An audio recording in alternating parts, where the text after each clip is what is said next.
Hello guys! Samahan niyo po. Ngayon ay magluluto tayo ng maha blanca. So, ayan po yung ating mga ingredients. Nakikit cheese, egg, all-purpose cream, condensed, coconut cream, coconut powder, ebaf, whole corn,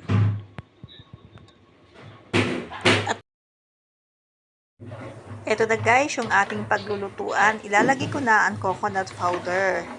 Ayan guys, 320 grams yung ating coconut powder na inilagay. At lalagyan natin ng 5 cups of water. Ayan guys, yung ating 5 cups of water. Ayan, ihalagay lang natin.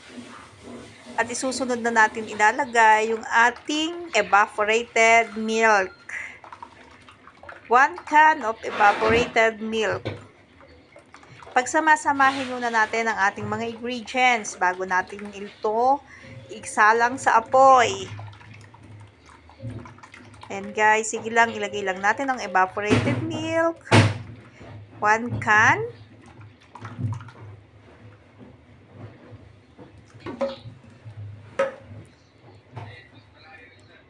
Then, ang ating condensed. Yan ay 500 grams yung ating condensed na ilalagay.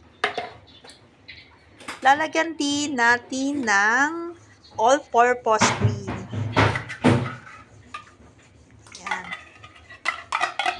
Pagsamasamahin lang natin yung ating mga ingredients. And then, halu-haluin para matunaw yan. Lalong-lalo na yung ating inilagay na coconut powder. Ayan guys, halu-haluin lang ni Inday hanggang sa malusaw yung ating coconut powder at yung ating all-purpose cream. Ayan, sige lang. Lagay na rin natin yung ating coconut cream. Isang can din po yung ating coconut cream na ilinalagay dito sa ating maha. Ito ang ating maha. At isunod na rin po natin yung ating corn, whole corn. Whole corn po yung ating ginamit kasi wala tayong nabibili ditong crush na corn. Mas malasa po sana kung yung crush na corn na ang ating ilalagay. Eto guys, takpan lang natin at ating pakuluin. Hintayin natin siyang kumulo dyan. Ayan. Medyo ibig-ibig na niyang kumulo guys. Ayan yung ating pinagsama-samang ingredients, coconut milk, evaporated milk, condensed milk, all-purpose cream, at saka yung corn na ating inilagay. Ayan guys, halu-haluin lang natin kasi pag yan ay kumulo, may possible na umapaw po yan. Kaya huwag natin, ayan guys, kumukulo na nga.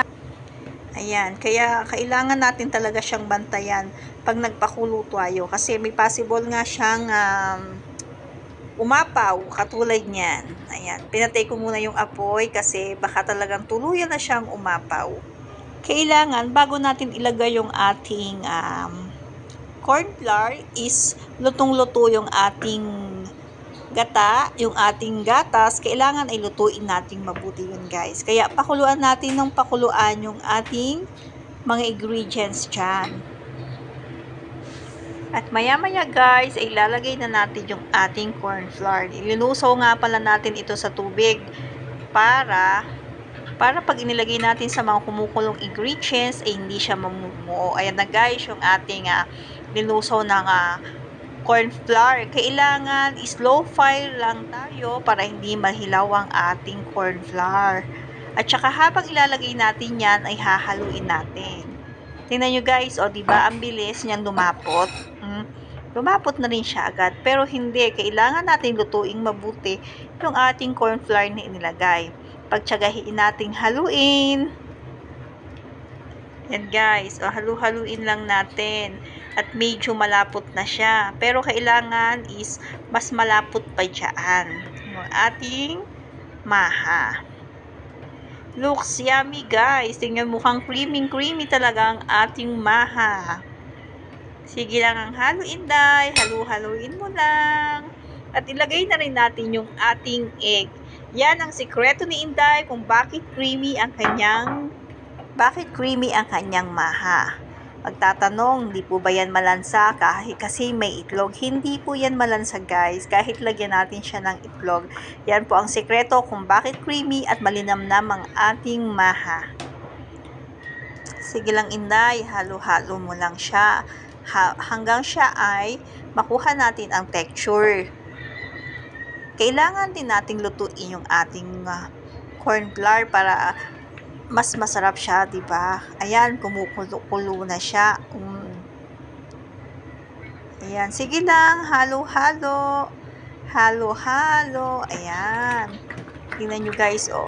Medyo luto naman na yan. Pero syempre, kailangan ay yung mas luto pa yung ating gagawin. Tingnan nyo guys, pagka hinaano ko na siya, hinahalo ko siya, humihiwala yung ating maha doon sa ating kasirola. Ayan, tikman natin kung ano ng lasa. Ayan. Okay naman na. Di ba? Kumukulo na siya. Halo-halo lang. Halo-halo para hindi rin dumikit. Yan, maglalagay tayo ng asukal. Pagka yung asukal na yan is medyo matabang pa, dagdag lang po. Sa inyo na po yun ha, yung paglalagay ng asukal. Kung gaano yung gusto nyo tamis, okay lang. Sa akin kasi, pag ganyan, gusto ko yung medyo matamis. Sige, haluin natin hanggang mahumpay yung ating asukal sa ating maha. At lutuin din natin yung ating asukal. Ayan, tingnan nyo, kumukulo na siya, oh. Ayan, tinikman ulit ni Inday. Ay, damot-damot naman. Ayan, tinikman na niya ni Inday. Sige lang, Inday, haluin mo, baka dumikit. Ayan, si Inday nagdagdag po ulit ng asukal. Matabang sa kanya yung ating unang inilagay na asukal. Sige lang, halo-halo lang. Hanggang sa makunbay ulit yung ating inilagay na asukal. Yan guys, luto naman na siya. Tingnan nyo. Pagka hinalo ko, yung ating maha isam, parang humihiwalay na dun sa, sa kasirola. Ayan, tikim na naman si Inday. Ano Inday? Okay na ba? Yes, okay na po yun. Ating tamis. Halu-haluin lang po ulit. At naka-ready naman na yung ating lagayan. At pagka kasi po ito ay lutong-luto na talaga, mabilis siyang tumigas. Kaya kailangan i-ready na natin yung mga ating lagayan. Para pagluto na is ready na siya, lagay na natin agad. Tinikman ulit ni Inday. Hindi pa kaya nakontento si Inday sa lasa, sa tamis? Yan. Sige lang halo Inday. Maghalo kay ubi kay dyan. Pero yan guys, luto naman na siya. Kumukulo na siya talagang mabuti. So, ayan na nga. Isasalin na natin sa lalagyanan. Tingnan nyo guys, nakakapit na siya dun sa mug. Ibig sabihin is luto na siya, mabilis na siyang tumigas. Ayan Inday, sige, bilisan mo magsalin. Baka ikaw ay matigasan ng iyong ginawang maha. Eto na nga, naisalin na ni Inday. Ayan, nagkakadkad na ng cheese si Inday para sa toppings. Thank you for watching!